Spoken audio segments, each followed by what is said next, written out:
ಕ್ಷೇತ್ರ ಗಾಣಗಾಪುರ ಕರ್ನಾಟಕದ ಸುಪ್ರಸಿದ್ಧ ಧಾರ್ಮಿಕ ಕ್ಷೇತ್ರ. ಶ್ರೀ ಕ್ಷೇತ್ರ ಗಾಣಗಾಪುರವು ಗುಲ್ಬರ್ಗಾದಿಂದ ಸುಮಾರು 50 ಕಿಲೋಮೀಟರುಗಳ ದೂರದಲ್ಲಿದೆ. ದತ್ತ ಸಂಪ್ರದಾಯದ ಒಂದು ಪವಿತ್ರ ತೀರ್ಥಕ್ಷೇತ್ರ. ಕರ್ನಾಟಕದ ಗುಲ್ಬರ್ಗಾ ಜಿಲ್ಲೆಯಲ್ಲಿ ಪುಣೆ, ರಾಯಚೂರು ರೈಲು ಮಾರ್ಗದಲ್ಲಿರುವ ಗಾಣಗಾಪುರ ರೈಲು ನಿಲ್ದಾಣದಿಂದ 22 ಕಿಮೀ ದೂರದಲ್ಲಿ ಭೀಮಾ ಅಮರಜ ನದಿಗಳ ಸಂಗಮದ ಹತ್ತಿರ ಊರು ಇದೆ. ಶ್ರೀಗುರುಚರಿತ್ರೆ ಎಂಬ ಗ್ರಂಥದಲ್ಲಿ ಇದನ್ನು ಗಾಣಗಾಪುರ, ಗಾಣಗಾಭವನ, ಗಂಧರ್ವ ಭವನ, ಗಂಧರ್ವಪುರ ಎಂಬ ಹೆಸರುಗಳಿಂದ ಉಲ್ಲೇಖಿಸಲಾಗಿದೆ. ದತ್ತಾವತಾರಿ ಎಂದು ಪ್ರಸಿದ್ಧಿ ಹೊಂದಿರುವ ಶ್ರೀನರಸಿಂಹ ಸರಸ್ವತಿಯವರು ವಾಡಿ ಎಂಬ ಊರಿನಿಂದ ಇಲ್ಲಿಗೆ ಬಂದು ಸುಮಾರು 23 ವರ್ಷ ನೆಲೆಸಿದ್ದರು. ಈ ಅವಧಿಯಲ್ಲಿ ಇಲ್ಲಿ ದತ್ತ ಸಂಪ್ರದಾಯವನ್ನನುಸರಿಸುವವರ ಸಂಖ್ಯೆ ಹೆಚ್ಚಾಯಿತು.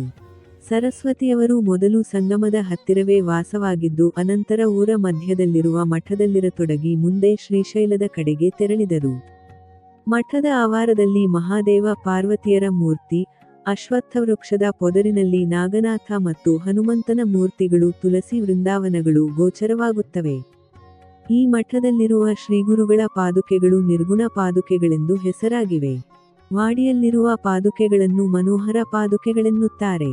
ಮಠದ ಪೂರ್ವ ಮತ್ತು ಪಶ್ಚಿಮ ದಿಕ್ಕುಗಳಲ್ಲಿ 2 ಮಹಾದ್ವಾರಗಳಿವೆ. ಪಶ್ಚಿಮದ ಮಹಾದ್ವಾರ ವಿಶಾಲವಾಗಿದ್ದು ಅದರ ಮಹಡಿಯಲ್ಲಿ ನಗಾರಖಾನೆ, ದೇವಸ್ಥಾನದ ನಗಾರಿಗಳನ್ನು ಬಾರಿಸುವ ಜಾಗ ಇದೆ. ಭಕ್ತಾದಿಗಳು ಕೂಡಲು ಯೋಗ್ಯವಾದ 7 ಜಗಲಿಗಳಿವೆ.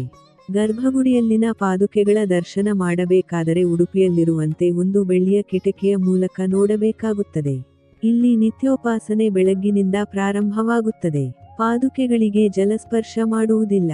ಕೇಸರಿ ಮತ್ತು ಅಷ್ಟಗಂಧಗಳನ್ನು ಲೇಪಿಸುತ್ತಾರೆ. ಪ್ರತಿ ಗುರುವಾರ ರಾತ್ರಿ ಪಲ್ಲಕ್ಕಿ ಸೇವೆ ನಡೆಯುತ್ತದೆ. ಊರಿನಿಂದ 1.6 ಕಿಮೀ ದೂರದಲ್ಲಿ ಭೀಮಾ ಅಮರಜ ನದಿಗಳ ಸಂಗಮದ ಹತ್ತಿರ ಭಸ್ಮದ ರಾಶಿ ಇದೆ. ಹಿಂದೆ ಇಲ್ಲಿ ಯಜ್ಞಕಾರ್ಯಗಳು ನೆರವೇರುತ್ತಿದ್ದು ಆ ಯಜ್ಞಬೂದಿಯನ್ನು ಹೀಗೆ ಒಂದು ಕಡೆ ಗುಡ್ಡೆ ಮಾಡಲಾಗಿದೆ ಎಂದು ಪ್ರತೀತಿ. ಭಾವುಕ ಭಕ್ತರು ಸ್ನಾನ ಮಾಡಿದ ಅನಂತರ ಈ ಭಸ್ಮವನ್ನು ಲೇಪಿಸಿಕೊಳ್ಳುವರು. ಸಂಗಮೇಶ್ವರ ದೇವಾಲಯದ ಎದುರು ಶ್ರೀನರಸಿಂಹ ಸರಸ್ವತಿಯವರ ತಪೋಭೂಮಿ ಇದೆ. ಸಂಗಮದಿಂದ ಊರಿಗೆ ಬರುವ ದಾರಿಯಲ್ಲಿ ಷಟ್ಕುಲ್ ತೀರ್ಥ, ನರಸಿಂಹ ತೀರ್ಥ, ಭಾಗೀರಥಿ ತೀರ್ಥ, ಪಾಪವಿನಾಶಿ ತೀರ್ಥ, ಕೋಟಿ ತೀರ್ಥ, ರುದ್ರಪಾದ ತೀರ್ಥ, ಚಕ್ರತೀರ್ಥ ಮತ್ತು ಮನ್ಮಥ ತೀರ್ಥ ಎಂಬ 8 ತೀರ್ಥಗಳಿವೆ. ಇಲ್ಲಿನ ತೀರ್ಥಗಳಲ್ಲಿ ಸ್ನಾನ ಮಾಡಿದರೆ ಅನೇಕ ಫಲಗಳು ಪ್ರಾಪ್ತಿಯಾಗುತ್ತವೆ ಎಂಬ ನಂಬಿಕೆ. ಗಾಣಗಾಪುರದ ಉತ್ಸವ ಸಮಾರಂಭಗಳಲ್ಲಿ ಶ್ರೀದತ್ತ ಜಯಂತಿ ಮತ್ತು ಶ್ರೀನರಸಿಂಹ ಸರಸ್ವತಿಯವರ ಪುಣ್ಯತಿಥಿ ಇವೆರಡು ವಿಶೇಷ ಮಹತ್ವದವು. ಶ್ರೀಗುರುವಿನ ಜೀವನ ಕಾರ್ಯ ಇಲ್ಲಿಯೇ ನಡೆದುದರಿಂದ ಈಗ ಸು. 500 ವರ್ಷಗಳಿಂದ ಇದು ಭಕ್ತರಿಗೆ ಜಾಗೃತ ಸ್ಥಾನವಾಗಿದೆ. ಆದಿವ್ಯಾಧಿಗಳಿಂದ ಬಳಲುವ ಅನೇಕ ಜನ ತಮ್ಮ ದುಃಖ ನಿವಾರಣೆಗಾಗಿ ಇಲ್ಲಿಗೆ ಬಂದು ಸೇವೆ ಮಾಡಿ ಶ್ರೀಗುರುಚರಿತ್ರೆ ಪಾರಾಯಣ ಮಾಡಿ ಭಿಕ್ಷಾ ಜೀವನವನ್ನು ನಡೆಸುವರು.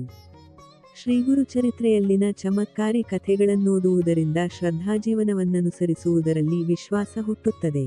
ಮಠದಲ್ಲಿ ಮಧ್ಯಾಹ್ನ ಮಹಾನೈವೇದ್ಯ ನಡೆಯುತ್ತದೆ. ಅನಂತರ ಸೇವಾಕರ್ತರು ಮಧುಕರಿ ಬೇಡಲು ಹೋಗುತ್ತಾರೆ. ಧನಿಕರಾದ ಅನೇಕ ದತ್ತಭಕ್ತರು ಸೇವಾಕರ್ತರಿಗೆ ಧನಧಾನ್ಯ ಸಹಾಯ ಒದಗಿಸುತ್ತಿದ್ದಾರೆ. ದತ್ತವ್ರತದ ಪ್ರಕಾರ ಪ್ರತಿಯೊಬ್ಬ ಯಾತ್ರಿಕನೂ ಕನಿಷ್ಠ ಪಕ್ಷ 5 ಮನೆಗಳಿಗಾದರೂ ಹೋಗಿ ಬೇಡಬೇಕು ಎಂಬುದು ನಿಯಮ. ಭಾವುಕ ಭಕ್ತರು ಈ ನಿಯಮವನ್ನು ಅತ್ಯಂತ ಶ್ರದ್ಧೆಯಿಂದ ಪಾಲಿಸುತ್ತಾರೆ.